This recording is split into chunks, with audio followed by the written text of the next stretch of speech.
niño sin hogar pasaba hambre en las calles. Un día, un hombre lo invitó a su restaurante y todo cambió.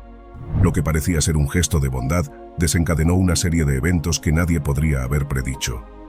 El olor a pan recién horneado y especias exóticas llenaba el aire. Las luces cálidas del restaurante La Finca iluminaban las calles adoquinadas del centro de la ciudad. Juan, el niño sin hogar, observaba desde una esquina, su estómago rugiendo por el hambre. Había aprendido a sobrevivir en las calles desde que su madre murió y su padre desapareció sin dejar rastro. La vida no le había mostrado más que frialdad y crueldad, pero aquella noche algo iba a cambiar. Mientras Juan se acurrucaba bajo una farola, un hombre de aspecto elegante salió del restaurante. Era alto, con cabello negro peinado hacia atrás y una barba perfectamente recortada. Sus ojos oscuros destellaban con una mezcla de severidad y compasión. Se acercó a Juan con paso decidido y se arrodilló frente a él. «Hola, pequeño», dijo con voz suave. «Me llamo Ricardo. ¿Tienes hambre?» Juan asintió con timidez, sus ojos llenos de desconfianza pero también de esperanza. Ricardo extendió la mano y sonrió. «Ven, te invito a cenar». Juan siguió a Ricardo al interior del restaurante, sus pasos resonando en el suelo de madera pulida. Las mesas estaban llenas de comensales que disfrutaban de sus platos, riendo y conversando animadamente.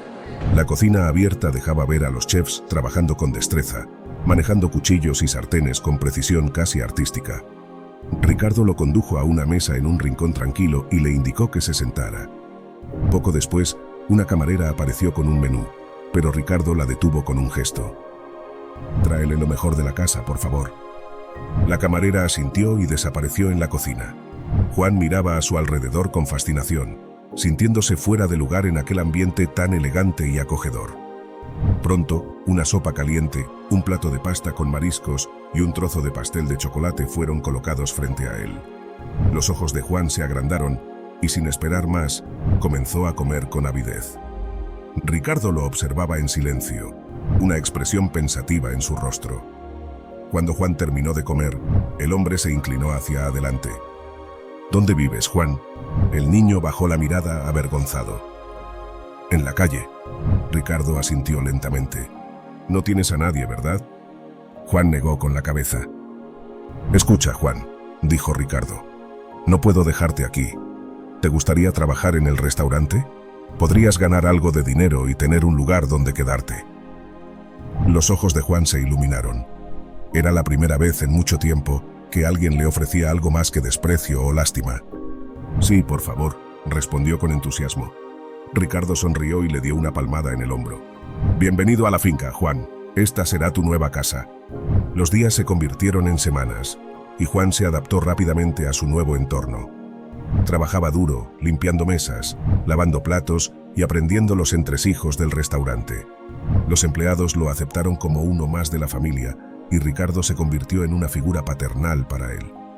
Una noche, mientras limpiaba la cocina después del cierre, Juan escuchó una conversación que despertó su curiosidad. Ricardo estaba hablando en voz baja con un hombre corpulento, de aspecto rudo. «Todo está listo para mañana», decía Ricardo. «El cargamento llegará a medianoche. Asegúrate de que todo esté bajo control». El hombre asintió y se marchó. Juan se quedó pensando en lo que había escuchado, sin entender del todo lo que significaba. No obstante, decidió no mencionarlo a nadie. A fin de cuentas, Ricardo le había salvado la vida y no quería parecer entrometido. La vida de Juan continuó mejorando. Empezó a asistir a la escuela por las mañanas y trabajaba en el restaurante por las tardes y noches. Sin embargo, la curiosidad acerca de la conversación que había escuchado aquella noche no lo dejaba en paz. Una tarde, mientras organizaba la despensa, encontró una puerta oculta en el fondo. La puerta estaba entreabierta y Juan no pudo resistir la tentación de investigar. Al abrirla, descubrió una escalera que descendía a un sótano. Bajó con cautela y lo que encontró lo dejó helado. El sótano estaba lleno de cajas de madera etiquetadas con nombres y fechas. Juan abrió una de las cajas y encontró armas y dinero en efectivo. Sintió un nudo en el estómago y en ese momento, una voz detrás de él lo hizo saltar. «No deberías estar aquí, Juan». Se giró y vio a Ricardo, su expresión severa. ¿Qué significa todo esto?, preguntó Juan, tratando de mantener la calma. Ricardo suspiró y se pasó una mano por el cabello. Es complicado. No quería que te enteraras de esta manera. Juan sintió que su mundo se desmoronaba. El hombre que había confiado se había convertido en una figura misteriosa y peligrosa. Ricardo llevó a Juan de vuelta al restaurante y le sirvió una taza de té caliente. Se sentaron en una mesa y el hombre comenzó a hablar. Hace muchos años, mi familia se involucró en negocios turbios. Heredé estos asuntos y he estado tratando de salir de ellos desde entonces, pero no es tan sencillo. Juan escuchaba en silencio, tratando de procesar la información. Ricardo continuó. Quise ayudarte porque vi algo de mí mismo en ti.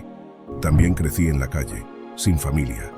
Pero ahora has descubierto un lado de mi vida que no quería que vieras. Juan sintió una mezcla de miedo y empatía por Ricardo. Entendía lo que era sobrevivir en un mundo cruel, pero no sabía si podía seguir confiando en él. Las semanas siguientes fueron tensas. Juan seguía trabajando en el restaurante, pero la relación con Ricardo se había enfriado. No podía dejar de pensar en el sótano y lo que significaba. Una noche, mientras cerraba el restaurante, un hombre desconocido apareció en la puerta. ¿Eres Juan?, preguntó. Juan asintió desconfiado. Soy el inspector García, de la policía. Necesito hablar contigo sobre Ricardo. El corazón de Juan se aceleró. El inspector le explicó que estaban investigando a Ricardo y sus actividades ilegales. Necesitaban su ayuda para recopilar pruebas y desmantelar la operación. Juan se encontró en una encrucijada. Por un lado, Ricardo lo había salvado y le había dado una nueva vida. Por otro, ahora sabía que estaba involucrado en actividades peligrosas e ilegales. Decidió que tenía que hacer lo correcto, aunque fuera difícil. Juan aceptó ayudar a la policía. Empezó a observar y escuchar con más atención en el restaurante, tomando notas mentales de cualquier cosa sospechosa. Una noche, mientras limpiaba el despacho de Ricardo, encontró un documento escondido en un cajón. Era una lista de nombres y fechas, similar a las cajas del sótano. Guardó el documento y se lo entregó al inspector García en una reunión secreta. La policía utilizó la información para preparar una redada. El día de la redada, Juan estaba más nervioso que nunca. Sabía que su vida cambiaría para siempre después de esa noche. Ricardo lo notó y le preguntó si todo estaba bien. Sí, solo estoy cansado, respondió Juan, tratando de sonar convincente. Esa noche, cuando el restaurante cerró, la policía irrumpió en el lugar. Arrestaron a Ricardo y a varios de sus socios. Ricardo miró a Juan con una mezcla de sorpresa y dolor mientras se lo llevaban esposado. Después de la redada, Juan fue llevado a un lugar seguro por la policía. Le ofrecieron protección y asistencia para empezar una nueva vida. Aunque estaba agradecido, no podía evitar sentir una profunda tristeza por haber traicionado a Ricardo, el hombre que lo había ayudado cuando más lo necesitaba. Pasaron meses, y Juan trató de adaptarse a su nueva vida. Asistía a la escuela y vivía en un hogar de acogida. Sin embargo, la sombra del pasado lo seguía. Un día, recibió una carta en la que se le informaba que Ricardo quería verlo en prisión. Con el corazón latiendo a 1000 por hora, Juan entró en la sala de visitas de la prisión. Ricardo estaba sentado al otro lado de la mesa, esposado pero con la misma mirada severa de siempre. «Gracias por venir», dijo Ricardo. Juan asintió sin saber qué decir. «Entiendo por qué hiciste lo que hiciste», continuó Ricardo. «No te guardo rencor. De hecho, estoy orgulloso de ti por tener el valor de hacer lo correcto». Las palabras de Ricardo lo sorprendieron. «Lo siento, Ricardo, no quería traicionarte». Ricardo sonrió tristemente. «Lo sé, pero ahora tienes una oportunidad de tener una vida mejor. No la desperdicies». Luego de esto, Ricardo le explicó a Juan que si hacía un trabajo para él, le revelaría la ubicación de una casa de seguridad donde había mucho dinero, el cual podría quedarse para empezar una nueva vida. Juan, desconfiado, preguntó de qué se trataba y Ricardo le indicó que solo se trataba de transportar un paquete hacia otra ciudad. Juan salió de la prisión con la mente llena de dudas. La oferta de Ricardo era tentadora. Ese dinero podría cambiar su vida para siempre, permitirle dejar atrás el pasado y empezar de nuevo. Pero el riesgo era enorme. Transportar un paquete para Ricardo significaba volver a involucrarse en el mundo del crimen, un mundo del que había intentado desesperadamente escapar. Esa noche, Juan se encontró con Luisa, una amiga de la infancia que siempre había sido su confidente. Le contó sobre la oferta de Ricardo. «¿Estás loco?», exclamó Luisa. «No puedes volver a eso, Juan». «Es solo un paquete», replicó Juan. «Y con el dinero podría dejar todo atrás, empezar de nuevo». Luisa lo miró con preocupación. «Nada es solo con Ricardo. Sabes que todo lo que hace tiene doble intención». Juan sabía que Luisa tenía razón, pero la promesa de una vida mejor era difícil de ignorar. Después de días de indecisión, Juan tomó una decisión. Iría a la prisión a hablar con Ricardo y aceptar el trabajo. Se dirigió a la cárcel y en una visita tensa le dijo a Ricardo que estaba dispuesto a hacer el encargo. «Bien», dijo Ricardo con una sonrisa satisfecha. «El paquete estará en un almacén abandonado en las afueras de la ciudad. Tienes que recogerlo y llevarlo a un lugar específico en Ciudad Juárez. Las instrucciones estarán dentro del paquete. Una vez que completes el trabajo, te daré la ubicación de la casa de seguridad». Juan asintió, tratando de ignorar el nudo en su estómago. «¿Y cómo sabré que no es una trampa?», preguntó. Ricardo lo miró directamente a los ojos. «No tienes más remedio que confiar en mí, pero te prometo que si cumples, tendrás el dinero y tu libertad». El día del encargo, Juan llegó al almacén abandonado y encontró el paquete. Era una maleta de tamaño mediano, cerrada con un candado. No podía abrirla para ver qué contenía, pero la curiosidad lo devoraba. Decidió que lo mejor era no saber. Emprendió el viaje hacia Ciudad Juárez, con el paquete asegurado en el asiento trasero de su coche. Cada kilómetro recorrido aumentaba su ansiedad. Sabía que cualquier cosa podría salir mal. Durante el trayecto no dejaba de mirar por el retrovisor, asegurándose de que no lo seguían. A medida que se acercaba a su destino, Juan comenzó a notar que un coche negro lo seguía de cerca. Intentó mantenerse calmado y desvió su ruta varias veces para asegurarse de que no era una coincidencia.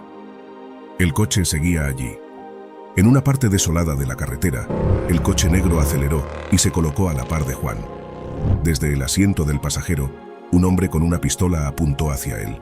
Juan, asustado, intentó acelerar, pero el coche negro lo empujó hacia el arcén. El coche de Juan derrapó y se detuvo bruscamente. El coche negro se detuvo también y dos hombres armados se acercaron. Juan, temblando, salió del coche con las manos en alto. «Solo queremos el paquete», dijo uno de los hombres. Juan no tuvo más opción que entregárselo. Los hombres tomaron la maleta y se marcharon rápidamente, dejándolo solo en la carretera. Sabía que de ese paquete dependía su vida, por lo que decidió seguir a los hombres. Encendió el coche y comenzó a perseguirlos, manteniendo una distancia prudente para no ser detectado. La adrenalina corría por sus venas, mientras trataba de no perder el rastro del coche negro. Después de unos minutos, los hombres se dieron cuenta de que los seguían. Aceleraron y comenzaron a tomar giros bruscos y caminos secundarios, tratando de despistar a Juan. Finalmente, lograron perderlo en un laberinto de calles oscuras y vacías. Juan, asustado y sin saber qué hacer, se detuvo a un lado de la carretera para pensar. Sabía que debía recuperar el paquete a cualquier costo, pero no tenía idea de dónde buscar. Mientras reflexionaba, recordó que uno de los hombres tenía un tatuaje en el brazo. Era el nombre de una mujer y una fecha. Con una idea en mente, Juan sacó su teléfono y se conectó a internet. Comenzó a buscar registros de nacimientos en la fecha que había visto en el tatuaje. Fue una tarea ardua, pero después de horas de búsqueda, encontró un registro que coincidía con el nombre del tatuaje. María, 12 de marzo de 1990. Con esa información, Juan investigó más a fondo y descubrió que el hombre del tatuaje se llamaba Carlos Gutiérrez. Continuó indagando hasta encontrar el nombre del padre de María. Era justamente uno de los hombres que le había quitado el paquete. Armado con esta nueva información, Juan comenzó a rastrear a Carlos Gutiérrez. Descubrió que Carlos tenía antecedentes penales y una dirección registrada en un barrio marginal de la ciudad. Decidido a recuperar el paquete, se dirigió hacia esa dirección. Cuando llegó, la casa estaba oscura y parecía deshabitada. Juan decidió esperar, ocultándose en un lugar desde donde pudiera vigilar la entrada sin ser visto. Después de varias horas de espera, vio a un hombre que coincidía con la descripción de Carlos entrar en la casa. Juan se acercó cautelosamente y trató de escuchar a través de una ventana abierta. Escuchó fragmentos de una conversación sobre el paquete y a dónde lo iban a llevar. Se dio cuenta de que no tenía mucho tiempo. Con el corazón en la garganta, Juan decidió que debía actuar. Rodeó la casa y encontró una puerta trasera ligeramente abierta. Entró en silencio, tratando de no hacer ruido. Avanzó por el pasillo hasta llegar a la sala donde Carlos y otro hombre discutían. «Tenemos que mover el paquete pronto. No podemos quedarnos aquí mucho tiempo», decía Carlos. Juan tomó un objeto contundente que encontró en la cocina y avanzó hacia los hombres. Con un golpe rápido y preciso, dejó inconsciente al hombre que acompañaba a Carlos. Carlos se giró, y antes de que pudiera reaccionar, Juan lo amenazó con el objeto en la mano. «Dame el paquete», dijo Juan, tratando de sonar más valiente de lo que se sentía. Carlos levantó las manos en señal de rendición y le indicó dónde estaba el paquete. Juan lo encontró en una habitación trasera, oculto bajo un montón de ropa vieja. Con el paquete en su poder, Juan sabía que no podía quedarse allí. Salió de la casa tan rápido como pudo y corrió hacia su coche. Sabía que tenía que llegar a un lugar seguro antes de que Carlos se recuperara y llamara a sus compañeros. Mientras conducía, sentía una mezcla de alivio y miedo. Había recuperado el paquete, pero sabía que el peligro aún no había pasado. Debía encontrar un lugar seguro donde abrir el paquete y seguir las instrucciones que Ricardo le había dado. Después de conducir por varias horas, Juan llegó a una vieja gasolinera en medio de la nada. Estaba agotado y hambriento. Sabía que no podía continuar sin reponer energías. Sin embargo, la paranoia lo mantenía alerta. Sentía que en cualquier momento podrían encontrarlo. Con el estómago gruñendo, decidió entrar a una vieja cafetería al lado de la gasolinera. Al entrar, miró a todos lados con desconfianza, evaluando cada rostro y cada movimiento. Se sentó en una mesa en un rincón, desde donde podía vigilar la entrada y la salida. Poco después de que le trajeran la comida, una mujer se acercó y se sentó frente a él. Era delgada, con el maquillaje corrido y una mirada que intentaba ser seductora. «¿Necesitas compañía?», dijo con una voz melosa. Juan negó con la cabeza, tratando de concentrarse en su comida. «No, gracias, solo quiero comer». La mujer no se dio por vencida. Se inclinó hacia él, insistiendo con una sonrisa que pretendía ser amigable, pero que solo lograba inquietar más a Juan. «Vamos, no te cuesta nada. Puedo hacer que tu noche sea mucho mejor». Juan estaba empezando a perder la paciencia. Solo quería salir de allí, pero sabía que necesitaba comer para tener fuerzas para seguir adelante. «En serio, no estoy interesado. Por favor, déjame en paz». Finalmente, la mujer se levantó y se alejó, murmurando algo inaudible. Juan terminó su comida rápidamente y pagó la cuenta.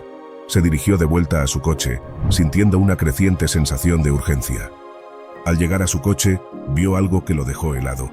La mujer que lo había abordado en la cafetería estaba en el asiento del conductor, tratando de arrancar el coche con el paquete todavía en el asiento trasero.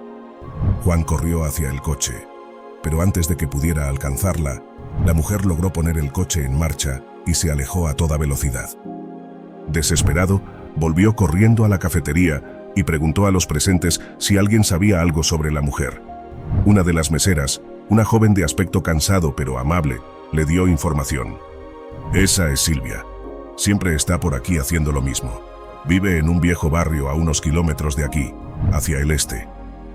Juan no perdió tiempo y se dirigió al barrio que la mesera le había indicado.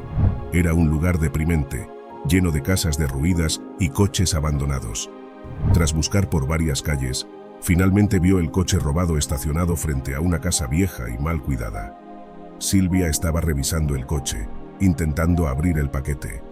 Cuando vio a Juan acercarse, trató de huir con el paquete en las manos, pero Juan estaba decidido a recuperarlo. «Devuélveme eso», gritó Juan, corriendo hacia ella. Silvia intentó resistirse, pero Juan la alcanzó y forcejeó con ella. La pelea fue breve pero intensa. Finalmente, Juan logró arrebatarle el paquete. Silvia cayó al suelo, mirándolo con odio y frustración. «No sabes con quién te estás metiendo», gritó Silvia mientras Juan se alejaba. Con el paquete nuevamente en su poder, Juan se dirigió hacia su coche, pero antes de que pudiera alejarse, Los hombres del coche negro de hace un rato aparecieron, habiéndolo rastreado hasta allí. Ya no solo tenía que preocuparse por ellos, sino también por Silvia, que ahora también quería el paquete. Juan subió al coche y arrancó, mientras los hombres y Silvia lo perseguían en sus propios vehículos. La persecución en la carretera fue frenética, con Juan tratando de esquivar a sus perseguidores mientras estos trataban de alcanzarlo. Silvia, en su intento desesperado de recuperar el paquete, trató de adelantar a los hombres del coche negro, provocando un caos en la carretera. Los vehículos zigzagueaban y se empujaban entre sí. Juan aprovechó el caos para tomar una salida repentina de la carretera principal. Silvia y los hombres del coche negro no pudieron reaccionar a tiempo, y en su afán por alcanzarlo, chocaron entre ellos, quedando fuera de combate. Finalmente libre de sus perseguidores, Juan condujo sin descanso hasta llegar a un lugar seguro. Encontró un motel discreto en las afueras de la ciudad y se registró bajo un nombre falso. En la habitación, finalmente abrió el paquete. Dentro, además del dinero, encontró un sobre con instrucciones detalladas sobre cómo llegar a la casa de seguridad y una carta de Ricardo. La carta explicaba que el paquete no contenía solo dinero, sino también documentos incriminatorios contra varias figuras poderosas. Ricardo había planeado usar esos documentos como seguro para su liberación y, en caso de que algo saliera mal, para proteger a Juan. Juan comprendió la magnitud de lo que tenía en sus manos. No solo podía cambiar su vida con el dinero, sino que también tenía el poder de exponer la corrupción y el crimen a gran escala. Sabía que su vida nunca volvería a ser la misma. Con el dinero y los documentos, Juan sintió una renovada sensación de propósito. Decidió que no podía quedarse de brazos cruzados mientras el mundo seguía siendo dominado por la corrupción y el crimen. Debía hacer algo con la información que tenía. Se dirigió a la casa de seguridad indicada por Ricardo, donde encontró más recursos y herramientas para comenzar su nueva misión. Desde allí, empezó a planificar cómo usaría los documentos para exponer a los criminales y, al mismo tiempo, asegurar un futuro mejor para sí mismo y para los niños a los que quería ayudar. Mientras trabajaba en su plan, Juan no podía evitar sentirse constantemente vigilado. Sabía que las personas a las que estaba por exponer no se quedarían de brazos cruzados. Necesitaba ser extremadamente cauteloso. Una noche, mientras revisaba los documentos en la casa de seguridad, recibió una llamada anónima. «Sabemos lo que tienes y vamos por ti». El miedo volvió a invadirlo, pero esta vez estaba más decidido que nunca a enfrentar la amenaza. Juan sabía que enfrentarse a las personas que buscaban el paquete no sería fácil. Estaba decidido a proteger la información que tenía y a exponer la red de corrupción que Ricardo había descubierto. Con el corazón latiendo con fuerza, Juan tomó la decisión de involucrar a las autoridades y a sus amigos más cercanos. Comunicación con la policía. Al llegar a la casa de seguridad, Juan revisó los documentos nuevamente. Sabía que tenía que actuar rápido antes de que alguien más viniera por él. Con manos temblorosas, marcó el número de la policía y pidió hablar con un oficial de alto rango. Explicó brevemente su situación y la importancia de la información que tenía. Una hora más tarde, 2 detectives llegaron a la casa de seguridad. Juan los recibió y les mostró los documentos. Los oficiales, sorprendidos por la magnitud de las pruebas, tomaron fotos y se llevaron copias de todo. Reconociendo la gravedad del caso, le ofrecieron protección. «Vamos a poner a varios agentes encubiertos alrededor de esta casa. Necesitamos mantener todo esto en secreto para no alertar a los involucrados», dijo uno de los detectives.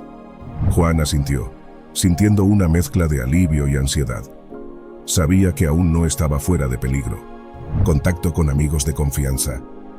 Después de que los detectives se fueron, Juan se comunicó con Luisa.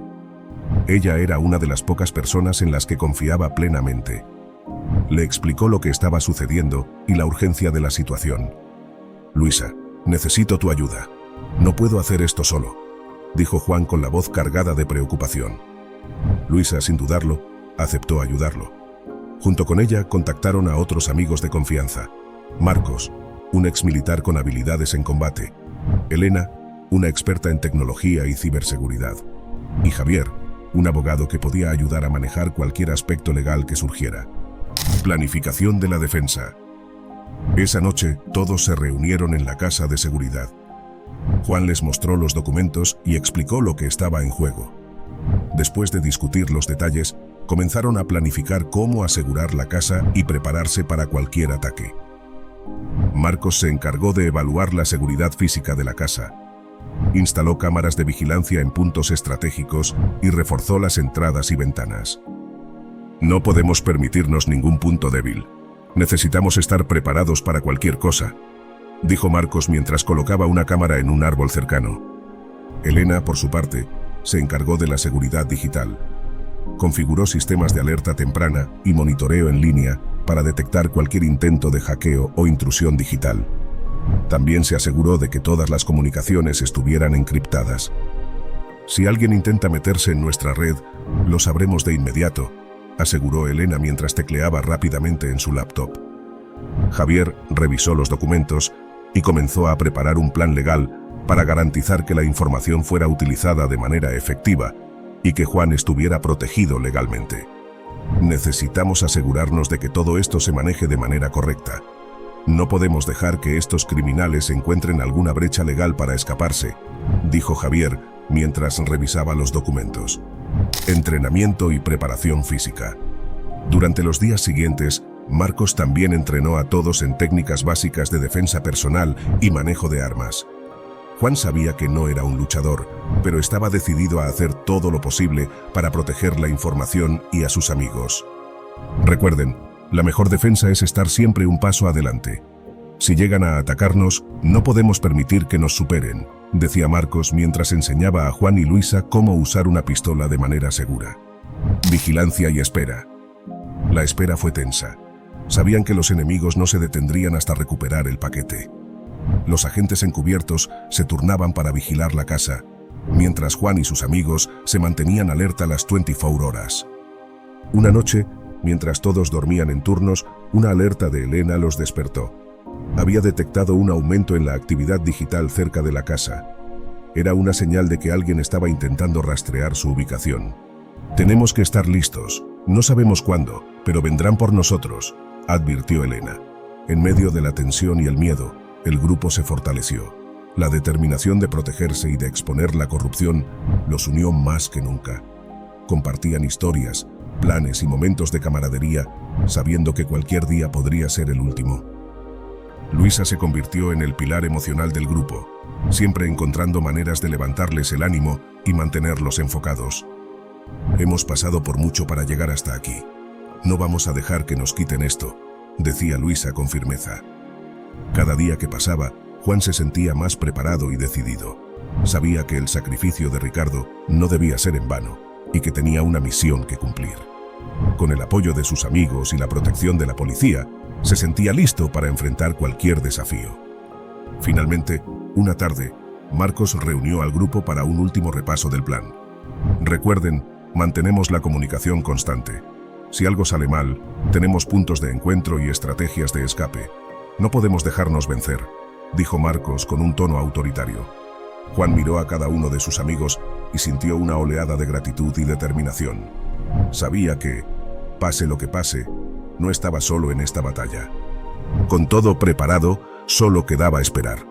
La batalla final estaba cerca, y Juan estaba listo para enfrentarla con valentía y la esperanza de un futuro mejor. Una noche, los hombres que habían amenazado a Juan aparecieron en la casa de seguridad. Armados y decididos a recuperar el paquete, no esperaban encontrar a Juan y sus aliados preparados. La policía intervino rápidamente, y tras un tenso enfrentamiento, los hombres fueron arrestados. Juan sintió una mezcla de alivio y satisfacción. Había logrado protegerse y, al mismo tiempo, exponer una red de corrupción que había operado impunemente durante años. Con los enemigos neutralizados y la información entregada a las autoridades, Juan pudo concentrarse plenamente en su verdadero propósito. Con el dinero y los recursos a su disposición, estableció un refugio para niños sin hogar, ofreciendo no solo un techo, sino también educación y oportunidades para un futuro mejor. El refugio, llamado La Esperanza, se convirtió en un faro de luz para muchos niños. Juan trabajó incansablemente, utilizando sus propias experiencias para conectar con los niños y ayudarlos a encontrar un camino mejor. A medida que la esperanza crecía, Juan comprendió que la verdadera redención no venía del dinero o el poder, sino de las acciones y el impacto positivo que podía tener en la vida de otros. Con el tiempo, su historia se convirtió en una fuente de inspiración para muchos, demostrando que incluso en las circunstancias más oscuras, siempre hay un camino hacia la luz. Juan continuó su trabajo con pasión, sabiendo que cada niño al que ayudaba era un paso más hacia un futuro mejor. Y en su corazón siempre llevaba el recuerdo de Ricardo, cuyo sacrificio y valentía le habían dado la oportunidad de redimirse y de hacer del mundo un lugar mejor,